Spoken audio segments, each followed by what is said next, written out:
Começa agora. Adilson BGI News. A sua central de notícia. E vamos para as manchetes de hoje. Câmara aprova texto base do projeto da quebra de patente. Bolsonaro confirma que indicará André Mendonça ao STF. Arthur Lira. Não há nenhum fato novo que justifique impeachment de Bolsonaro. Queiroga diz que governo prepara portaria de volta às aulas presenciais em todo o país. Alexandre de Moraes dá 48 horas para que Daniel Silveira explique pedidos de asilo a outros países. Rosa Weber autoriza PGR a tomar depoimento de Bolsonaro no caso Covaxin. A repercussão da indicação de André Mendonça para a vaga do STF.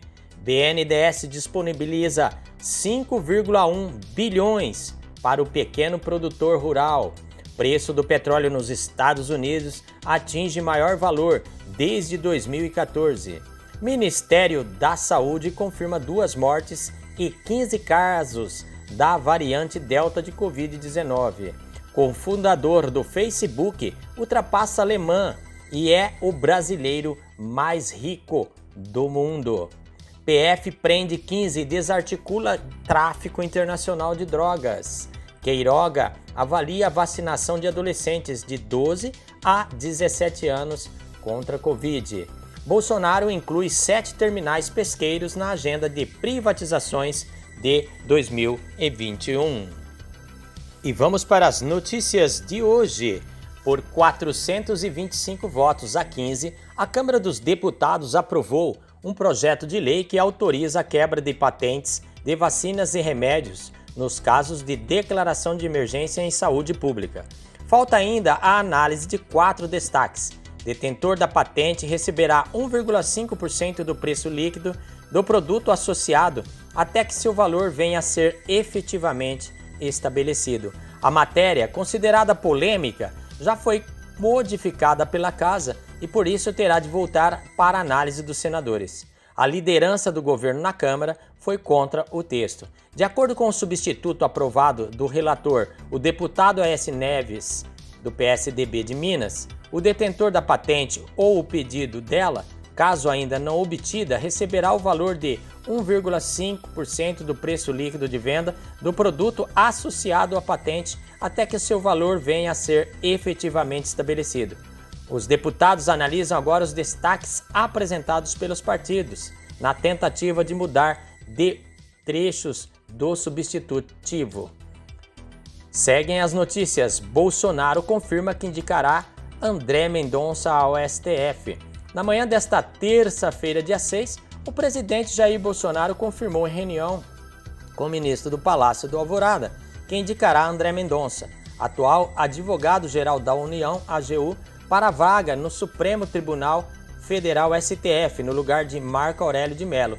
No Senado, apesar de algumas resistências, ele deve ser aprovado com folga na sabatina, que chancela a chegada de um indicado ao posto. Mesmo parlamentares de oposição avaliam não existirem entraves jurídicos a Mendonça. Outros nomes cotados para a vaga são os do ministro Humberto Martins, do Superior Tribunal de Justiça, STJ, e o do Procurador-Geral da República, Augusto Aras. Na sessão de despedida do Supremo Tribunal Federal, Marco Aurélio declarou apoio a Mendonça e a Aras. O decano enfatizou as palavras muito amáveis do chefe da AGU e declarou seu apoio ao nome do ministro para a vaga. Nome de preferência do presidente Jair Bolsonaro, que se comprometeu com a nomeação de um ministro terrivelmente evangélico. Mendonça, que foi ministro da Justiça, também é pastor da Igreja Presbiteriana. Seguem as notícias. Nesta terça-feira, dia 6, o presidente da Câmara, Arthur Lira, do PP da Alagoas, afirmou que não vê razões para abrir um processo de impeachment contra o presidente Jair Bolsonaro neste momento. De acordo com ele, é preciso aguardar novos acontecimentos e não há, até agora, nenhum fato novo que justifique a abertura do processo. Lira concedeu entrevista hoje à Rádio Jovem Pan. Ele foi questionado se as denúncias de suposta prevaricação de Bolsonaro em acordo de compra superfaturada de vacinas pelo Ministério da Saúde e denúncias envolvendo o presidente quando foi deputado, no chamado esquema de rachadinhas, seriam motivos para abrir um processo. Lira destacou que a CPI da Covid, em funcionamento no Senado, está investigando algumas dessas denúncias e lembrou que há também um inquérito no Supremo Tribunal Federal, STF. Segundo o presidente da Câmara, o impeachment, nesse momento, traria instabilidade ao país. Não podemos institucionalizar o impeachment no Brasil. Não podemos instabilizar o Brasil a cada presidente eleito. As eleições são feitas de 4 em 4 anos para escolher o presidente, disse. Nesta situação, o que a CPI está trazendo são depoimentos que trouxeram uma realidade que está sendo investigada. O inquérito no STF está tendo andamento normal, sem assodamento. Nesse momento, a presidência da Câmara tem o papel de atuar com imparcialidade e neutralidade, acrescentou Lira. Na tarde desta terça-feira, dia 6, o ministro da Saúde, Marcelo Queiroga, anunciou que os Ministérios da Saúde e da Educação, a Casa Civil e a Advocacia Geral da União, AGU, preparam uma portaria conjunta para disciplinar o retorno presencial às aulas em todo o país. O governo trabalha sobre a coordenação do presidente Bolsonaro para enfrentar os problemas de saúde e manter a economia brasileira funcionando. E nós queremos que as escolas também voltem, disse o ministro.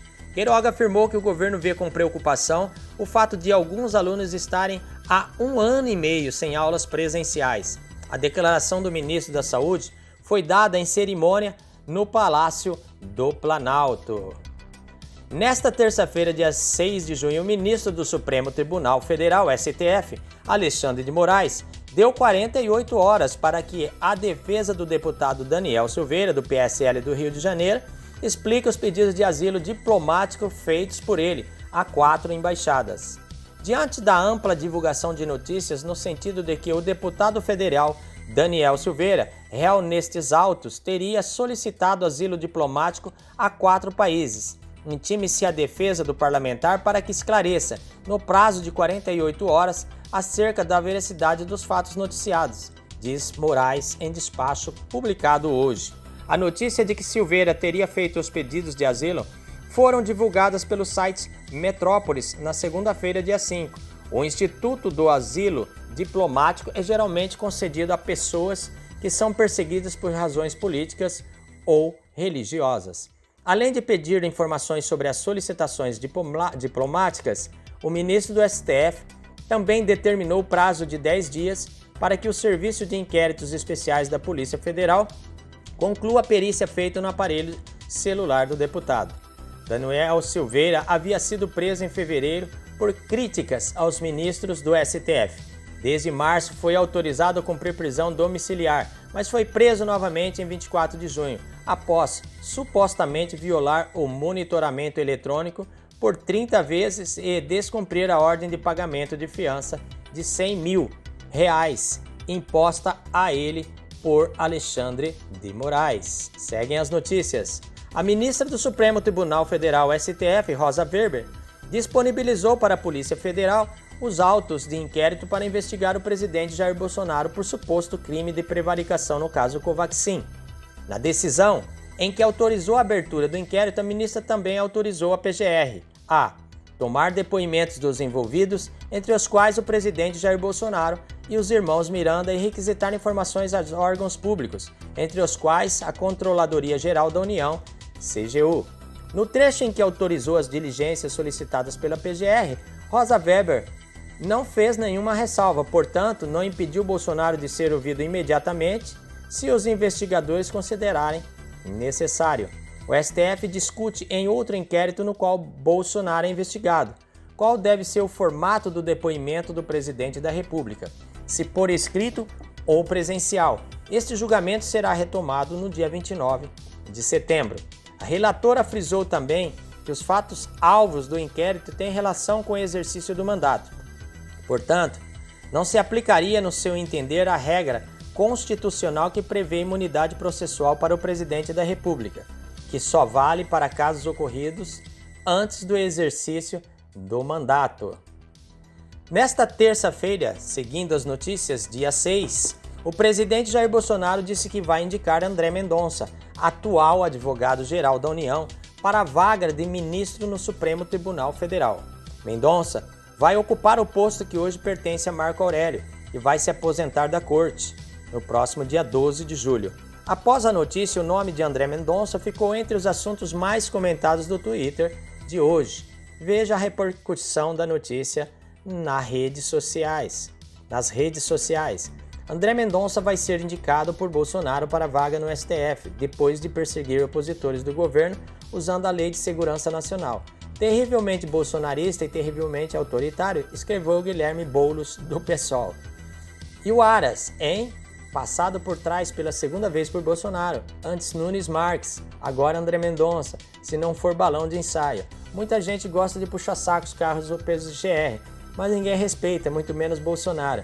Lembre-se que ainda há tempo para zelar pela biografia, escreveu o senador Roberto Freire, do Cidadania. Só podia ser, né? E seguem as notícias agora do BNDES. O Banco Nacional do Desenvolvimento Econômico e Social, BNDES, vai disponibilizar aos pequenos produtores rurais 5,1 bilhões do Plano Safra de 2021 para 2022. Os recursos estão disponíveis até o dia 30 de junho de 2022. De acordo com o presidente do banco, Gustavo Montesano, é a primeira vez que a instituição destina ao Programa Nacional de Fortalecimento da Agricultura Familiar PRONAF R$1 a cada R$4 disponibilizados no Plano Safra. Os recursos para o PRONAF tiveram expansão de 58%.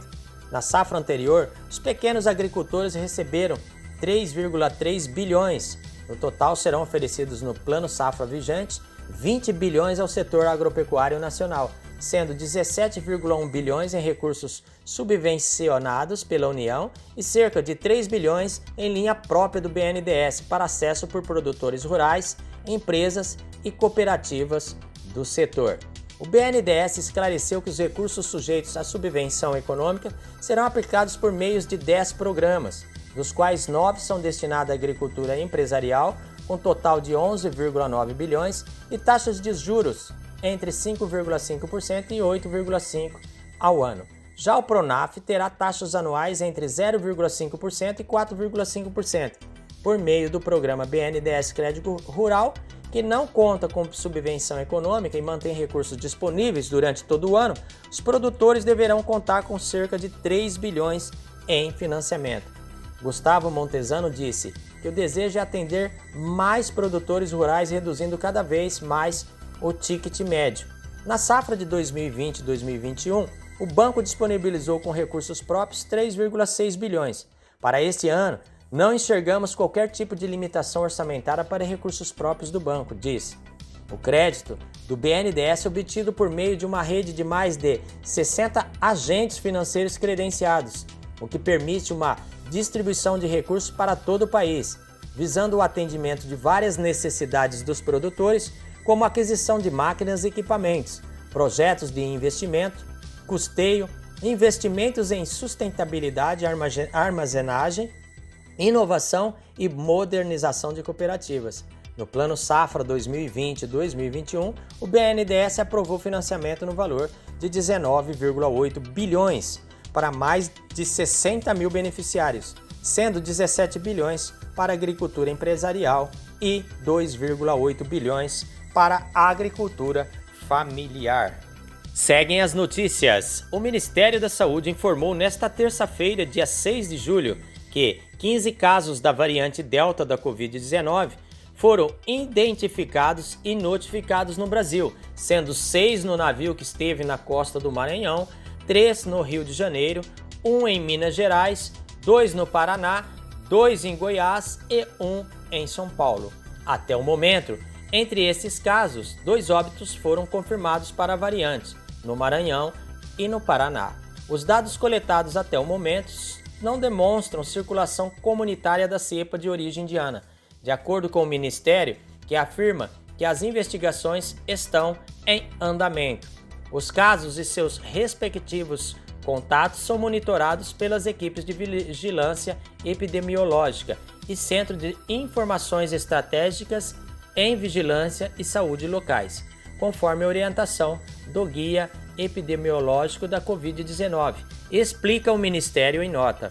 Outras medidas para o controle da nova cepa são orientações repassadas a estados e municípios sobre todas as ações necessárias, como intensificar o sequenciamento genômico das amostras positivas para a Covid-19 e a vigilância laboratorial, rastreamento de contatos, isolamento de casos suspeitos e confirmados, notificação imediata e medidas de prevenção em áreas de suspeita de circulação da variante. Seguem as notícias. Eduardo Saverin, que ajudou Mark Zuckerberg a fundar o Facebook, ultrapassou o empresário Jorge Paulo Lemann no ranking de bilionários do planeta. Agora, ele é o brasileiro mais rico, segundo apontou a lista de ricaços da revista Forbes, que é atualizada em tempo real. Aos 39 anos, Saverin aparece no ranking com uma fortuna estimada de 19,5 bilhões, maior que os 19,2 bilhões atribuídos a Lemann, de 81 anos. Um dos principais acionistas de empresas como a AB InBev, dona da cervejaria Ambev no Brasil, a rede Lojas Americanas, o Burger King e a Heinz. A Forbes costuma publicar revisões consolidadas do seu icônico ranking de bilionários, mas mantém uma lista que faz um acompanhamento em tempo real das fortunas. Essa atualização diária permitiu observar que Saverin ultrapassou Lemann, num reflexo da valorização recente do Facebook. Na última versão consolidada do ranking, divulgada em abril, Lemann era o brasileiro mais rico e Saverin o segundo colocado. Na lista atualizada em tempo real, o fundador da Amazon, Jeff Bezos, se mantém no topo como o homem mais rico do mundo, com patrimônio de mais de 208 bilhões de dólares. Saverin é atualmente o 95º e Lemann o 98º. Boa parte da fortuna de Saverin é constituída por ações do Facebook, que recentemente tiveram forte valorização. A empresa, que também é dona do Instagram e do WhatsApp, ultrapassou pela primeira vez a marca de 1 trilhão em valor de mercado no fim de junho, embalada por aumento nas receitas com publicidade e decisões favoráveis na justiça que arquivaram ações contra ela por práticas anticoncorrencionais. Seguem as notícias. A Polícia Federal, PF, prendeu hoje, dia 6 de julho, 15 pessoas envolvidas com um esquema de facilitação do envio de cargas de cocaína para o exterior por meio do aeroporto de Viracopos, em Campinas, interior de São Paulo. Outros 2 acusados de tráfico internacional de drogas estão foragidos e um não foi encontrado, mas há previsão de que ele se apresente entre hoje e amanhã. As prisões fazem parte da Operação Airline, um desdobramento da Operação Overload, deflagrada em outubro do ano passado. Com as prisões de hoje, a PF considera que tenha desarticulado definitivamente a organização criminosa. Além dos investigados nas fases anteriores, um novo integrante foi acrescentado, com 2 mandados de busca e apreensão em sua casa e no escritório. Trata-se de um despachante aduaneiro que, segundo as investigações, facilitavam as operações de transporte de cocaína para o exterior, misturando o entorpecente em cargas de alimentos que seriam exportadas. Pelo menos 270 quilos da droga foram enviados para a Europa por meio do aeroporto de Viracopos. As investigações também apontaram que os outros 500 quilos de cocaína saíram do Brasil pelo Aeroporto Internacional de Guarulhos, com auxílio dessa organização, que contava com o auxílio de 2 policiais, um militar já preso e outro civil não encontrado. De acordo com a Polícia Federal, os 2 atuavam com tráfico, extorsão mediante sequestro e obtenção de diplomas falsos. A atual fase da investigação foi concluída após mais de 60 exames periciais, 45 relatórios de análise de informações contidas em dispositivos e documentos apreendidos, compreendendo quase 10 mil páginas de instrução. O primeiro desdobramento foi em dezembro de 2020, durante a Operação Aqui. E seguem as notícias. Queiroga. Nesta terça-feira, dia 6 de julho, o ministro da Saúde, Marcelo Queiroga, disse que verifica a possibilidade de vacinar adolescentes de 12 a 17 anos com comorbidades contra a Covid-19. A declaração foi dada durante anúncio à imprensa no Palácio do Planalto. Discutimos a vacinação dos adolescentes de 12 a 17 anos para verificar se já podem ser contemplados aqueles que têm comorbidades, explicou. No início da tarde, Queiroga recebeu o prefeito de São Paulo, Ricardo Nunes, do MDB, em seu gabinete. O gestor municipal entregou ofícios pedindo a abertura de leitos e um documento solicitando a vacinação de menores de idade. A opinião do ministro foi favorável à vacinação de menores de idade. A questão vai ser levada ao Programa Nacional de Imunização para definição, mas ele externou que é favorável. Deve-se encaminhar para acontecer até por conta das experiências de outros países, afirmou Nunes. Seguindo as notícias, vamos para a última de hoje. Isso mesmo. O presidente Jair Bolsonaro publicou no Diário Oficial da União hoje, dia 6 de julho, um decreto que inclui 7 terminais pesqueiros públicos ao Programa Nacional de Desestatização. De acordo com a Portaria 10.741, os terminais pesqueiros públicos incluídos no PND são os de Aracaju, no Ceará, Belém, no Pará, Cananéia, em São Paulo, Manaus e do Amazonas, no Amazonas, Natal, no Rio Grande do Norte, Santos, em São Paulo e Vitória, no Espírito Santo. É isso aí, ficamos por aqui. Mais um Adilson BGI News. Para você que não é inscrito, se inscreva no nosso canal e ative o sininho para receber as nossas notificações. Dê o seu like e compartilhe para valer. Não se esqueça de contribuir com o nosso canal. Um grande abraço, até amanhã.